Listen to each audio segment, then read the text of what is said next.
Our Sunrise Smart Start begins with this breaking update of an overnight scene. We now know that a person with a gun has been detained and a large police presence is just starting to wrap up on the New York State Thruway between exits 45 and 46. However, as we can see from the video here, traffic is still being diverted. This is 90 westbound right around exit 45, so it's going to cause quite a significant detour for any folks who are trying to get out this time of the morning.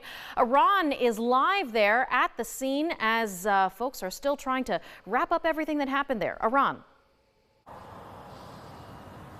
Yeah, Michaela, we saw that suspect being taken into custody around 40 minutes ago, and that has now been confirmed by New York State Police. This all happened right over here in the car you see in the median there. They were dealing with a situation involving a barricaded person with a firearm. Now, we did see at least 20 police cars here, including state police with long guns, a SWAT team, and a drone team over here. Now what we can see is that car being towed, which seems to be the conclusion to this, but we don't yet have any information regarding charges or anything of that nature. Now, last we heard, exits 45 to 46 are still closed, but we do now see that eastbound has been opened, so they are still working to open the thruway completely, but it looks like if this is part of your commute, you should manage to get through in just a few moments. For now, reporting Oran Spitzer, News 8.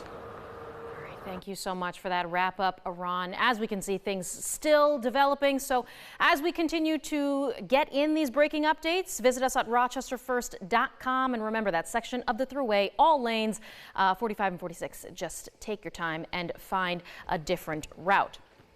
Well, as we continue with the rest of our headlines for developing news this morning, News 8 is working to learn more about this woman who was killed in a deadly car crash in Rochester.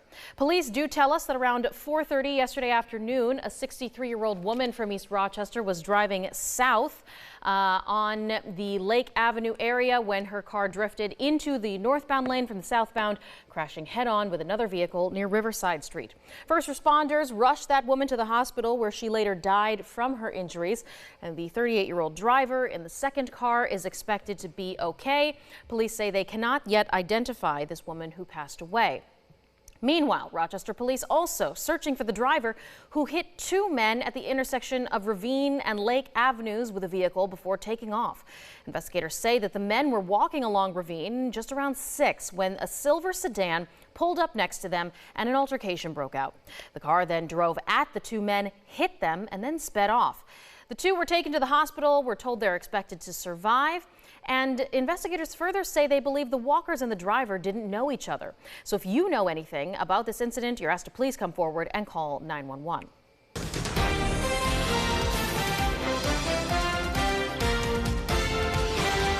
News 8 is your local election headquarters. We're wrapping up the 3 Democratic candidates taking the stage for the city mayor race, trying to give you some insight on what they'd do on hot-button issues if they were to hold office.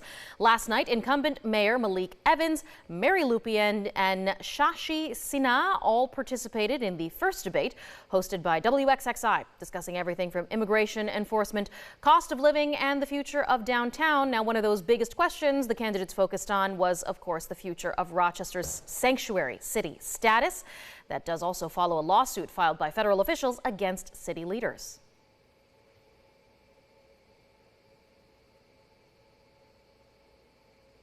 It's a complicated issue. Do we stay sanctuary city? Yes, I'm fully committed to saving our community, our immigrant community. But there are very many different aspects to it. We absolutely are committed to our policy. It has stood the test of time since 1986. We are going to protect our people. We will not turn our back on our immigrant population. It is incredibly important that we stand together. The candidates also asked about the future of police accountability, the board there, revitalizing downtown, affordable housing, and the ongoing homeless encampment sweeps. As mayor, I would end homeless encampment sweeps day one. But no one should be on the streets in the city of Rochester. It is not a way to live.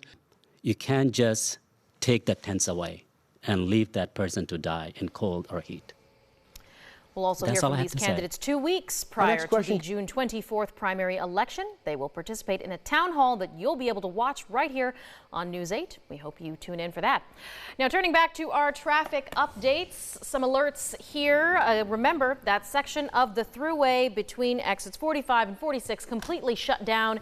They are diverting all drivers away from a police presence that's just starting to wrap up, so find an alternate route.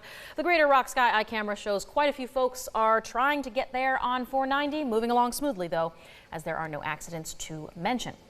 All right, James, we're staying pretty consistent in these 60 degrees throughout the rest of the day. I think it'll be pretty nice. Try to get out if you can. Avoiding the rain later this afternoon. You see the rain chances pretty low. Tomorrow, more of the same, partly cloudy skies. Temperatures get to about 70 in the afternoon.